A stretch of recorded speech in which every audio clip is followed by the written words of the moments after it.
What metrics should we look at when we are considering investment decisions? It goes beyond your Excel formulas, your VLOOKUPs and your if errors. It goes beyond your computation on your paper. It goes beyond what you can perceive as the return on your investment. ROI without impact is just numbers. ROI with impact is legacy. Which one do you want to build? Hello professionals, and welcome back to the Steltwell Show. Remember, our goal is to break down money, mindset and modern life without any of the boring bits. Like I said, I promise to keep it simple. Today, we are looking at a topic I call ROI versus ROI. I'm sure you're wondering, yes, I know one of the ROIs, return on investment here. Yes. We are talking about return on investment. And the reason I'm bringing this topic to you is I've had a series of questions from people to say, what metrics should we look at when we are considering investment decisions? And most of them say, oh yeah, return on investment. And that is what several people know about. But today, I'm introducing another ROI to you, which I call the real obtainable impact. Imagine you do an analysis on paper. You want to go into a real estate business, for instance, and the tail end of that particular investment, even though your analysis looks profitable, but you are displacing an entire community from their homes. How does that feel? You just destroyed an entire community for your own profiting, quote and unquote, right? So when you're taking decisions around investments, you're actually not only looking at the return on investment, quote and unquote, but you're also looking at what is the impact of this on your immediate environment and even on yourself. So what is ROI? Return on investment. It's a financial metrics that helps investors to know how efficient their business or their investment is doing. It just basically measures the profitability of that particular investment. So say for instance, you invested 1 million naira. Say at the end of 6 months, you're getting 1.5 million naira. And that is your 500,000 naira return on investment. But look at it from this perspective. A company gives quick loans for, say, that same 6-month period, and that investment, to the company, they are making profit, right? But imagine that the person was unable to pay back, and then they publish his name on all the newspapers, sent the loan terms to all of his family members, just telling the whole world that this guy is owing us. What do you think would happen? That's a reputational damage to the guy. It can go as far as damaging the family of the person or even destroy friendships. Can you see how that can destroy families even though it looks good on paper? So when you are looking at how you want to make your investment, you are not just looking at how good is it, how profitable it is, but you are also going to be looking at how impactful this particular business venture is, both to yourself and to your environment at large. ROI without impact is just numbers. ROI with impact is legacy. Which one do you want to build? Let's talk about the other ROI I'm introducing today. Real obtained impact, right? This is just the economic value of impact on the community, the individual, and on systems generally. It goes beyond your Excel formulas, your VLOOKUPs and your if errors. It goes beyond your computation on your paper. It goes beyond what you can perceive as the return on your investment. So imagine that we don't have teachers. All of us that we call ourselves professionals today will not be anywhere, sure you know. So I came across a certain reel on Instagram some time back, and it was comparing the pay of teachers and the pay of professionals, other professionals like software engineers, accountants, and all of that. And what I saw that it was not just in Nigeria that teachers are typically not well paid, even in other climes. About $42,000. $33,000. Around 46 to 47,000 right now, but every year it goes up by another 1,000 or so. About 48 to, well, it's about 50,000 a year. I think the best paid was about 76,000 per annum. Meanwhile, the most junior software engineer was earning about 150,000 per annum. And I'm like, why? These are the people that have given life to us professionals. And you know, the funny part of that interview was most of the teachers said, I really love what I do. And I'm like, oh, really? So everything is actually not about money. Because if it was about money, all of them would have left that profession, honestly. And I know that people used to say, I'm a teacher, I'm a I'm also a teacher. My father and my mother, they were teachers when we were growing up. Now they are professors. So I see how they enjoy giving back to people. And I think that is also part of why I thought of it, that it would not be good to be a silent expert. Why not come and teach people about investment, about finances and all of that? So for me, it is more of a real obtained impact. And I've also seen how this has impacted lives, even within my immediate circle. So you ask me, how does this apply to me? I'm only using this as a charge to you to go out there and start making impact. It is not until you have 10 million naira that you want to invest in a certain real estate that you'd start to do something. It could go as low as teaching children in your community. It could go as low as providing basic infrastructure for your community. That is real impact.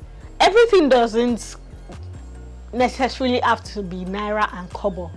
Return on investment only tells you how much money you have made, but real obtained impact tells you how many lives have you impacted.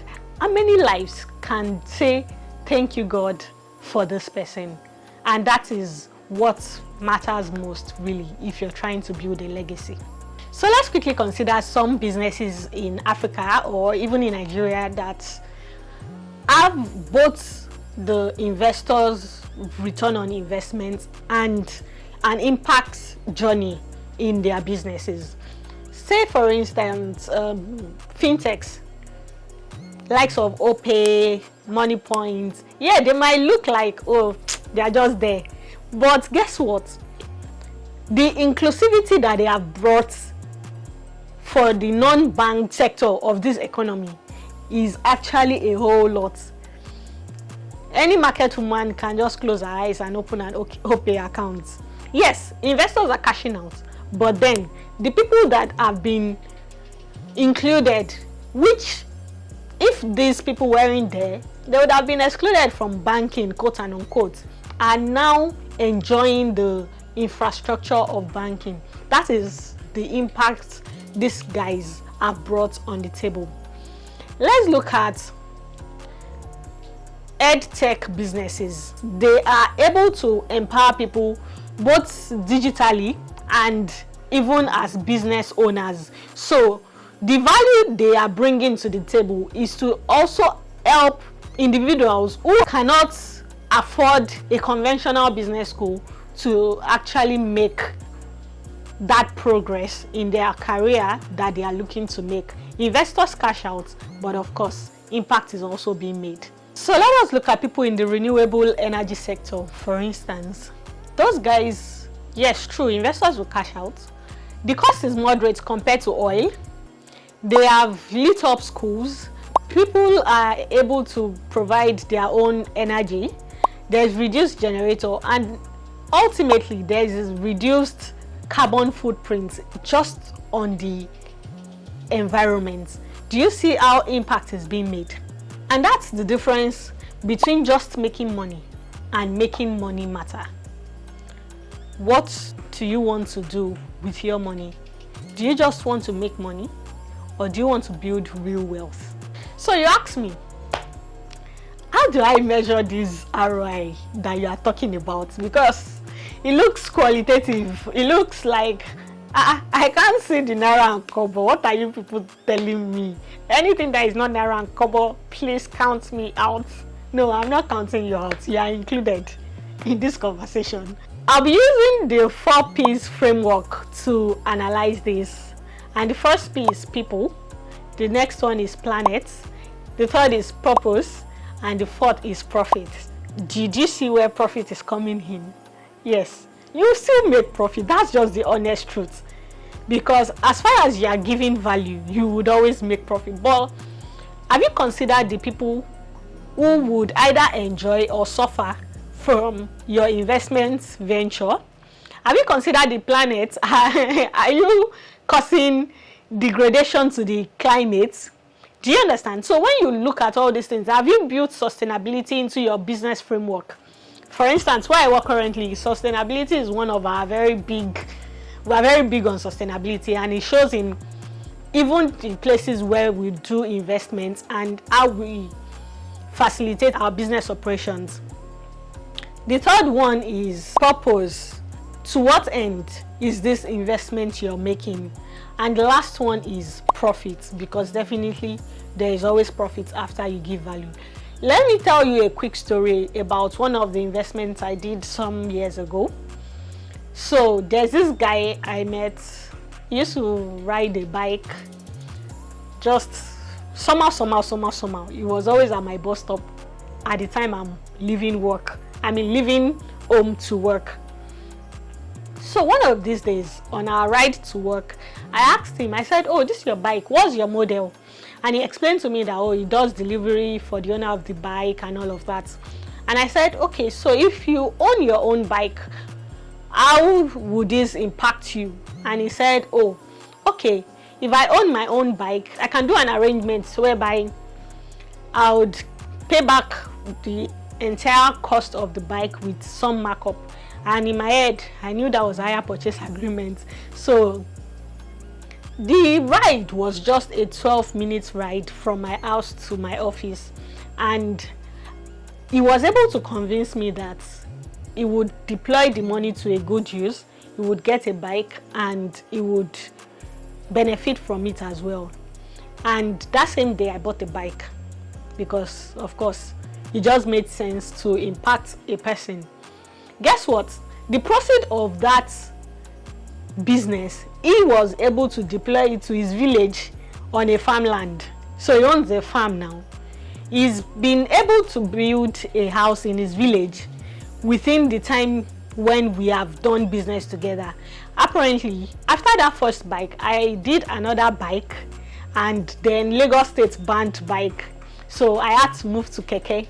So I did like 2 kekes with him as well. The impact for me is me bringing a person who on a norms wouldn't have that economic capability to have helped himself. I helped him. I had impact on even the people that are commuting, because what that did was several, at least a contribution to commuting. And even though he picks me every day, I still pay him for commuting me. So I'm not the entrepreneur that would not pay for the service, because of course, if I'm not paying, then you should carry every other person for free too now. So at the end of the day, the business is being jeopardized. But of course, in return, he paid the cost of the bike plus a markup, and he was able to also fend for his family. So win-win, everybody wins. So your mindset when you are doing your business should be that everybody should win. You should not look at it from a point of view of return on investment, naira and kobo only, nothing else. But if you are looking at it from the perspective of what impact will this make, then you are good to go. So back to your investment portfolio and check how many actually gave you numbers and how many gave you meaning. And next time anybody asks you about ROI, don't just stop at return on investment. Always move a step further to tell them about real obtainable impact and how you should chase legacy, not just numbers. I hope this episode has been a blessing to you. If it has, don't forget to like, share, and subscribe. You might just be helping another person. Thank you for watching. Bye.